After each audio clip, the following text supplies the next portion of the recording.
આપણે ગોયાવાટથી કુકરદા વચ્ચેનો જે રસ્તો બને છે એ કરોડો રૂપિયાના ખર્ચે બને છે અને એ રસ્તામાં એવી રીતના મટીરિયલ યુઝ કરવામાં આવે છે કે જે આખું હલકી ગુણવત્તાવાળું છે અને જેના લીધે જે આ જે નીચે કપચી એવું બધું ફાતરેલી છે પણ એના પર બધું ધૂળ લાગેલું છે એ સાફ કર્યા વગર આ લોકો ઉપર માલ પાથરી દે છે।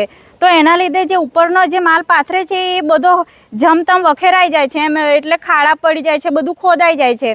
તો જેના લીધે આ અમે એવું કહી શકીએ કે કંઈ ના કંઈ આ બહુ મોટું ભ્રષ્ટાચાર ચાલી રહ્યું છે। તો અત્યારે 10 વર્ષ પછી આ રસ્તો બને છે તો કમસે કમ 10 વર્ષની અમે રાહ જોઈએ છે સારો રસ્તો બને, અને રસ્તો બને છે ત્યારે કેવી ગુણવત્તાવાળો બને છે। કમસે કમ 2 વર્ષ ચાલે એવો રસ્તો બનાવતા હોય ને તો પણ અમને કંઈ વાંધો નથી। આ તો કેવું પાછળ મટીરિયલ નાખે છે અને ઉપર જ એની પાછળ જ ઉખડતું જાય છે, આવી રીતના આખો રસ્તો બની રહ્યો છે।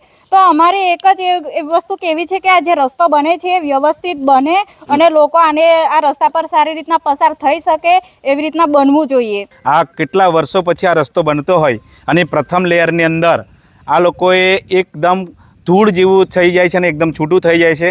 તો મેં એ કહેવા માગું છું કે આ આપણા સંખેડા વિધાનસભાના ધારાસભ્ય મોટી વાતો કરે છે અને એવું કહે છે કે લાખો અને હજારો કરોડ રૂપિયાની સંખેડા વિધાનસભામાં અમે કામ લાવ્યા છે। તો અમને એવું લાગે છે કે લાખો કરોડોની ગ્રાન્ટો એજન્સીઓ, કોન્ટ્રાક્ટરો અને અહીંના કંપની જે કામ કરે છે એમના ખિસ્સા ભરવા માટે લાવે છે। એ લોકો અહીંયા કોઈ બોલતા નથી, કોઈ કહેતા નથી, કોઈ વિરોધ નથી કરતા, એટલે એજન્સીઓ અને કોન્ટ્રાક્ટરો માલામાલ થાય છે, એમના ખિસ્સા ભરે છે।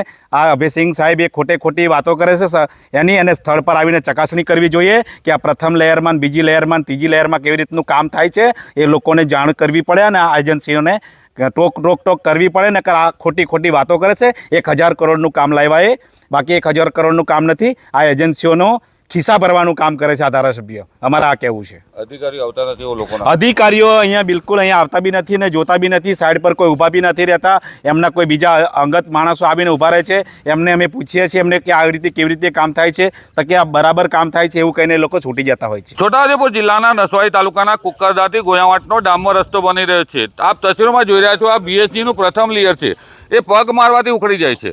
કરોડો રૂપિયાના ખર્ચે સરકાર ડામર રસ્તો મંજૂર કર્યો, પરંતુ આ જો આટલી હદે બીએસજીનો લેયર ખરાબ મારવામાં આવ્યું છે, માટીમાં મેટલ પાથરી દેવામાં આવ્યો છે। બીજી તરફ આપ તસવીરોમાં જોઈ રહ્યા છો, મહિલાઓ હાથમાં પથ્થર લઈને આ બીએસજીના લેયર માટીવાળું છે, પરંતુ આટલી હદે ખરાબ રસ્તો બનાવવાથી તંત્ર જે છે છોટાઉદેપુર જિલ્લાનું પંચાયત માર્ગ મકાન વિભાગના અધિકારીઓ તે ભ્રષ્ટાચારની ગંગોત્રી ચલાવી રહ્યા હોય એવું લાગી રહ્યું છે। 10 વર્ષ પછી આ રસ્તો બની રહ્યો છે, લોકોને એક આશાથી સારો રસ્તો બનશે, પરંતુ તેમાં પણ આવી ગોબાચારી ચાલી રહી છે। Rafiq Dhaniwala, news room, Chhota Udepur.